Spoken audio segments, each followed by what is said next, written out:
Assalamualaikum warahmatullahi wabarakatuh. Perkenalkan, nama saya Tira Aprilia dengan NIM 2304 1370 16. Di sini saya dari Ekonomi Syariah 4 akan menjelaskan tentang materi saya yang berjudul Dampak Riba terhadap Krisis Ekonomi Global dan Alternatif Solusinya. Dampak riba ini menghambat pertumbuhan ekonomi, menimbulkan ketidakadilan sosial, menimbulkan permusuhan antara pribadi, mengurangi semangat kerjasama dan saling tolong-menolong, menjadi penyebab utama terjadinya inflasi. Dalam pandangan syariah, riba diharamkan karena dapat merugikan salah satu pihak yang melakukan transaksi. Islam menganjurkan agar dalam transaksi ada keridhaan antar semua pihak.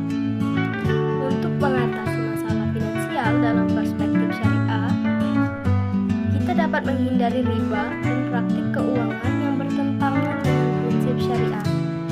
Memilih produk keuangan dengan perjanjian yang mematuhi nilai-nilai syariah.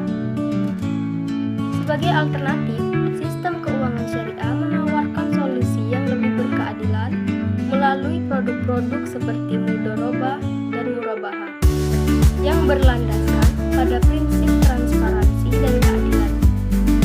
Penerapan sistem ini telah menunjukkan hasil positif di beberapa negara di mana akses keuangan bagi masyarakat, terutama usaha kecil dan menengah, semakin meningkat tanpa mengandalkan praktik riba. Hal ini menunjukkan bahwa keuangan syariah dapat memberikan kontribusi signifikan terhadap pertumbuhan ekonomi yang inklusif dan berkelanjutan. Nilai-nilai Islam dalam ekonomi memberikan solusi berkelanjutan dibandingkan ekonomi konvensional karena menekankan pada keadilan dan berkelanjutan. Beberapa perbedaan antara ekonomi Islam dan ekonomi konvensional itu dilihat dari tujuan utama. Ekonomi konvensional lebih fokus pada pertumbuhan ekonomi, sedangkan ekonomi Islam mengutamakan keadilan dan kesejahteraan sosial. Prinsip-prinsip ekonomi Islam didasarkan pada prinsip-prinsip seperti larangan riba, gharar, dan maisir, yang mendorong pendekatan instrumen keuangan yang lebih konservatif. Distribusi kekayaan.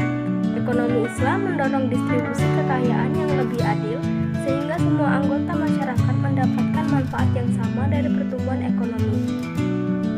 Ekonomi Islam mendorong distribusi kekayaan yang lebih adil, sehingga semua anggota masyarakat mendapatkan manfaat yang sama dari pertumbuhan ekonomi.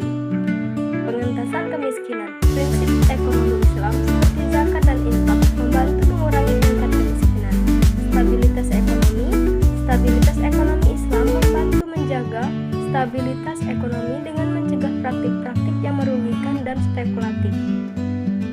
Baiklah, itu saja materi yang dapat saya sampaikan dan saya akhiri dengan wabillahi taufiq wal hidayah. Wassalamualaikum warahmatullahi wabarakatuh.